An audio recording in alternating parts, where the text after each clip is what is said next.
Now, a group of older Swiss women have won a landmark case at the European Court of Human Rights. The women, mostly in their 70s, said their age and gender made them particularly vulnerable to the effects of heat waves linked to climate change. Well, the court said Switzerland's efforts to meet its emission reduction targets had been woefully inadequate. So what does it all mean for climate change policies here and in other nations? Earlier, I spoke to barrister Estelle Dehon, who specialises in environment and planning law, and Adrian Johnson, a spokesperson for climate activist group Just Stop Oil. Estelle told me more about today's court judgment. In short, what happened was that the European Court had 3 cases that came to it separately to do with climate change and human rights. And it convened itself as the highest possible level of that court in order to rule definitively.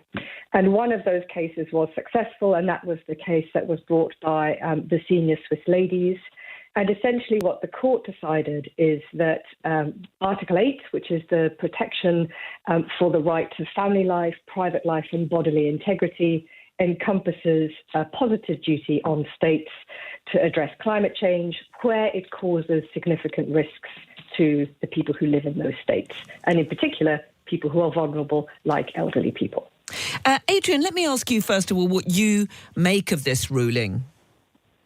Oh, okay, yeah, thank you. Thanks for having me on. So, yeah, I'm delighted, obviously, about the news. My real concern is it actually going to be enough, quickly enough? I understand, and I'm so grateful to the senior Swiss ladies for doing this, their courage and their tenacity. But I understand it was like 9 years that they started this journey today, to get to the point to today. We don't have another 9 years. And whilst I see that I recognise, obviously I'm not a legal expert, but I recognise its significance. It's huge, but we are out of time. And so, yeah, great news. But I remain concerned. Estelle, does this ruling, clearly it does say that the rights of this particular group of women were affected by climate change and by the government's lack of action to tackle it. But does the ruling have wider implications, for example, for governments such as ours here in the UK? It does have some wider implications. So the first of them is that the court emphasised, picking up something that Adrian just said, that all the science shows that there has to be very quick action in the next decade. So action can't just be put off until just before 2050. And that was one of the reasons that the court found that there were really extensive positive duties on the government to act in a way that achieved results in an urgent fashion. And that's relevant not just to Switzerland, where there were really significant lacuna in legal protection, but it's also relevant to countries where there is a current system in place, but there are questions about whether it is being effectively applied in practice. And that is relevant to all jurisdictions, including the United Kingdom. But, Adrian, looking at it realistically, do you think it's going to have any practical effect on the government here in Britain? No, not really. Not fast enough and not deep enough. Do you think that it does perhaps, though, pave the way for similar action here in Britain? Yeah, for sure. But, we need a rapid mobilisation of almost like a wartime footing of everybody, in the UK. And we are so far away from that because of the way that the government is repressing protest and the way that they are cracking down on people who are trying to defend life. And because of that, the narrative is all against people taking action for what is necessary to protect life. We need a renewal of democracy.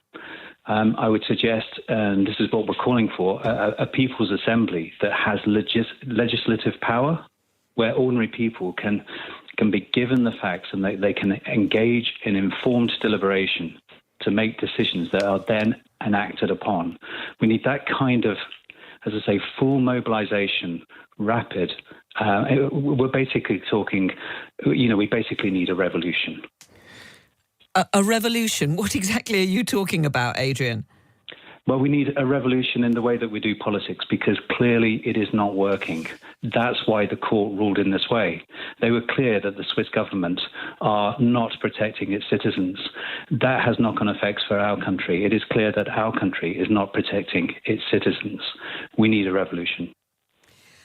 Well, given that it doesn't seem very likely that we're going to have a revolution anytime in the near future, and Estelle, in a sense, this ruling comes at a time when the government, not just here in Britain, but in other countries such as Germany and France, have actually watered down some of the specific steps that they did have in place in order to meet environmental targets. I mean, it's unlikely to have any significant effect in the near future, isn't it?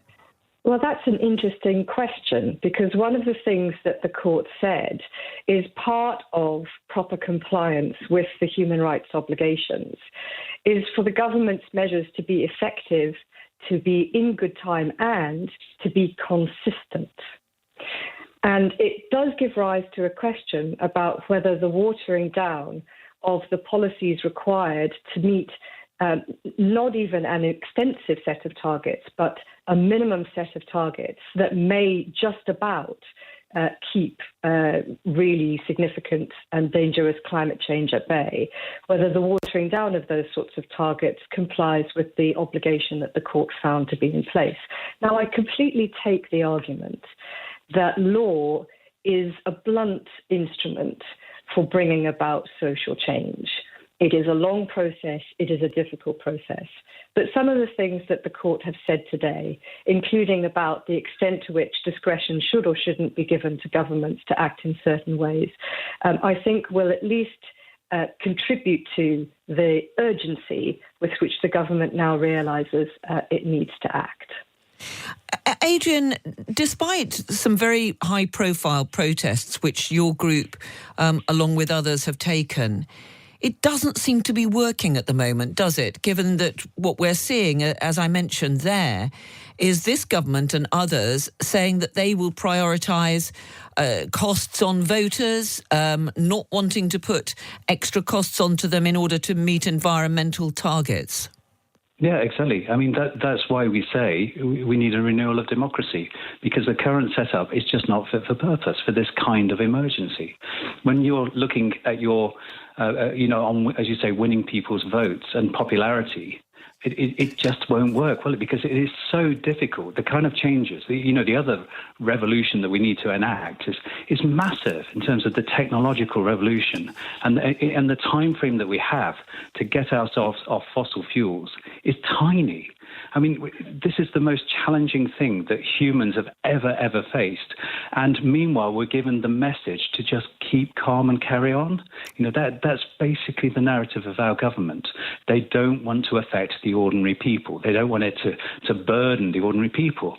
Well, they've got to be honest about this.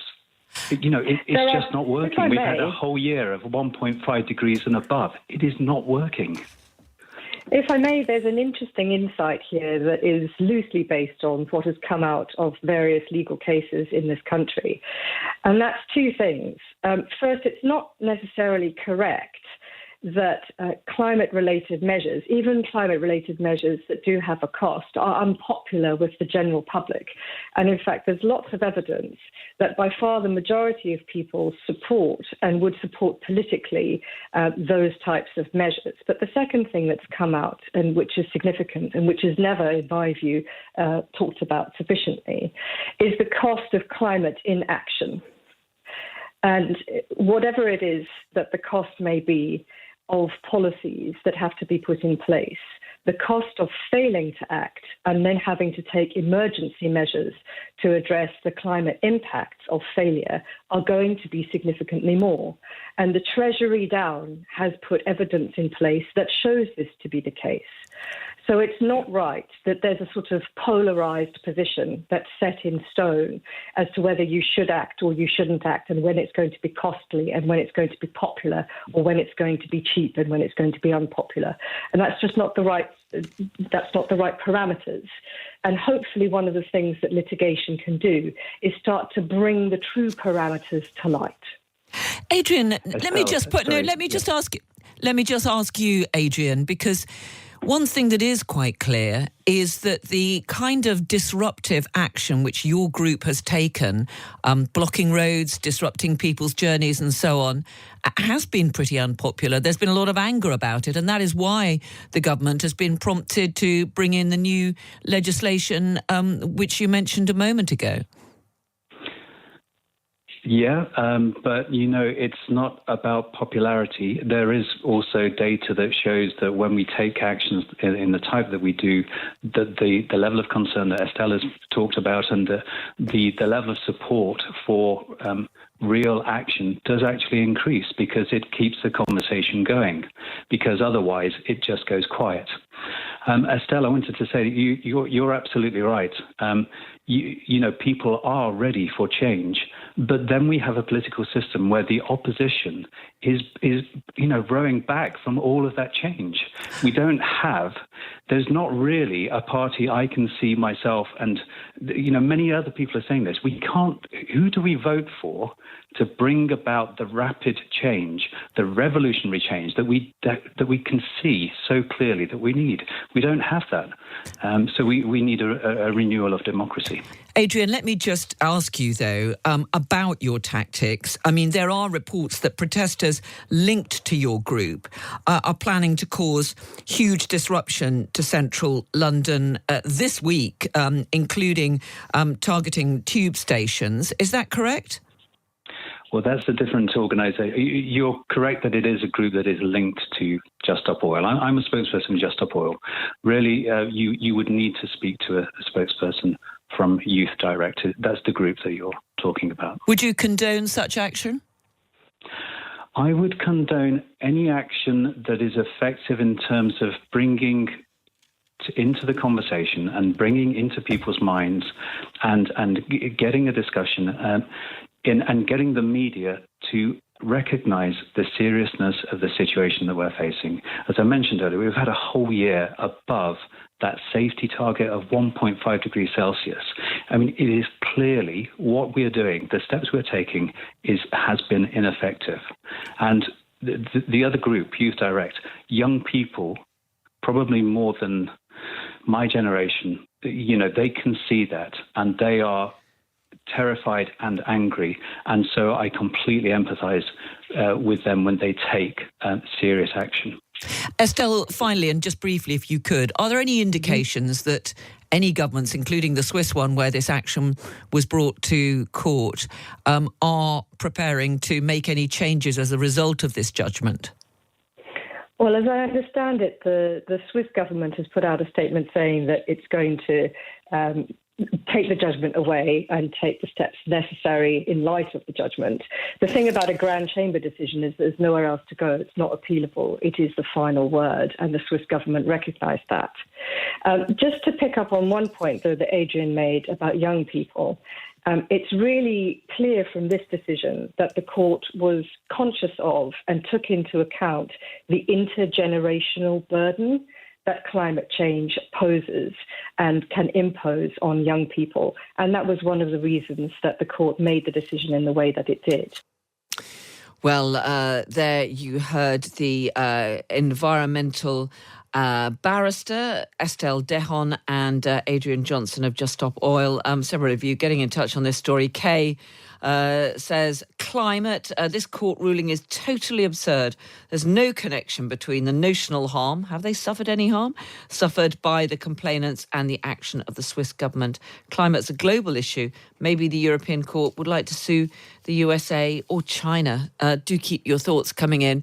You can text us 87222, start your message with the word Times, tweet us at Times Radio, email studio@times.radio, or you can send us a WhatsApp 0333 003